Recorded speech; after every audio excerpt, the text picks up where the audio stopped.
उत्तराखंड चुनाव आयोग की ओर से इस वक्त एक प्रेस वार्ता की जा रही है, सीधा आपको सुनवाते हैं। किया जाएगा। मतदान 23 जनवरी 2025 को पूर्वाह्न 8 बजे से अपराह्न 5 बजे तक संपन्न किया जाएगा और मतगणना 25 जनवरी को पूर्वाह्न 8 बजे से प्रारंभ होकर कार्य समाप्ति तक जारी रहेगी। 25 जनवरी को सुबह 8 बजे से और जब तक मतगणना समाप्त नहीं होती तब तक जारी रहेगी। ये जो निर्वाचन है, हमारे राज्य में कुल 107 नगर निकाय हैं, उसमें से 3 नगर निकाय नगर पंचायत बद्रीनाथ, केदारनाथ और गंगोत्री में चुनाव नहीं होता है, निर्वाचन नहीं होता है, क्योंकि वहां स्थायी मतदाता नहीं है। 2 नई नगर पंचायतों का गठन हुआ है, पाटी और गढ़ी नेगी। अभी उनका परिसीमन नहीं हुआ है, इसलिए वहां चुनाव नहीं हो पाएगा। गढ़ी नेगी, उधम सिंह नगर में गढ़ी नेगी, चंपावत और 2 नगर पालिका परिषद किच्छा और नरेंद्र नगर में अभी परिसीमन पूर्ण नहीं हुआ है, क्योंकि इनके जो क्षेत्र है उसमें राज्य सरकार ने कुछ संशोधन किया था, तो अभी परिसीमन पूरा नहीं हुआ है, वोटर लिस्ट अंतिम नहीं है, दोबारा जो उनका परिसीमन हुआ है, इसलिए इनमें भी अभी चुनाव ये जो अधिसूचना इसके अंतर्गत नहीं हो रहा है। इस प्रकार 7 निकायों में निर्वाचन नहीं होगा, लेकिन कुल 100 निकायों में निर्वाचन होगा। इन 100 निकायों में नगर निगमों की संख्या 11 है,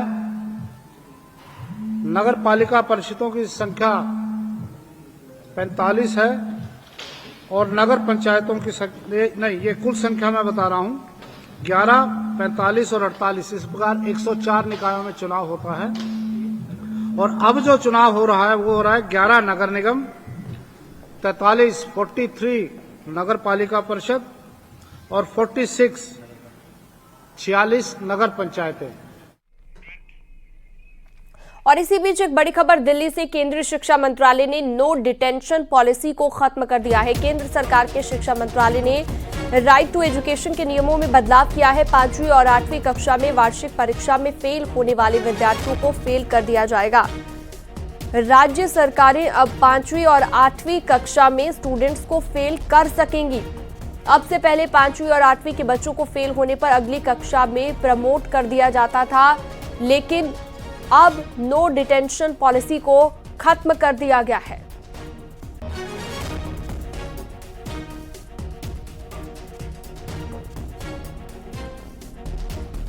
तो केंद्रीय शिक्षा मंत्रालय ने यह बड़ा फैसला लिया है। आरटीई के नियमों में बड़ा बदलाव किया गया है। नो डिटेंशन पॉलिसी को खत्म कर दिया गया है। ब्रेक के बाद एक बार फिर से आपका स्वागत है। कानपुर में मंदिरों को कब्जा मुक्त कराने का अभियान चल रहा है। महापौर ने इसकी कमान खुद अपने हाथों में ले रखी है। मुस्लिम आबादी में तकरीबन 120 मंदिरों पर अवैध कब्जों का दावा है। नगर निगम ने सूची तैयार कर इन मंदिरों को कब्जा मुक्त कराने की कवायद शुरू कर दी है। कर्नलगंज इलाके में 15 मंदिर चिन्हित किए गए हैं। महापौर प्रमिला पांडे ने 5 मंदिरों का निरीक्षण किया। उन्होंने कहा कि सभी मंदिरों को कब्जा मुक्त प्रशासन द्वारा करवाया जाएगा।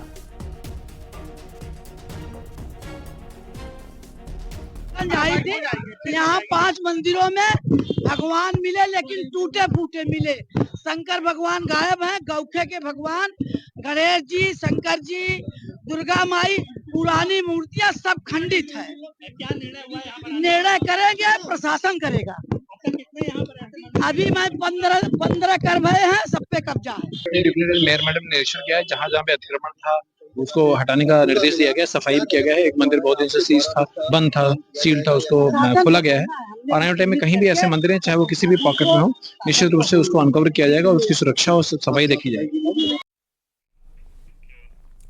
बुलंदशहर में कई दशक से जर्जर हालत में पड़ा एक मंदिर मिला है। मंदिर मुस्लिम आबादी के बीच है और बताया जा रहा है कि साल 1992 के दंगे के बाद हिंदू समाज के लोग इस इलाके से पलायन कर गए हैं, जिसके बाद मंदिर बंद हो गया। मामला थाना खुर्जा नगर कोतवाली क्षेत्र के मोहल्ला सलमाहा कान इलाके का है। विश्व हिंदू परिषद के लोगों ने एडीएम फाइनेंस को ज्ञापन देकर मंदिर के नवीनीकरण की मांग की है। उधर खोरजा के एसडीएम का कहना है कि करीब 20 साल पहले दलित समाज के लोग यहां से चले गए थे। मंदिर की मूर्तियों को गंगा में विसर्जित कर दिया गया था। फिलहाल मंदिर की जमीन के कागज तलाशे जा रहे हैं।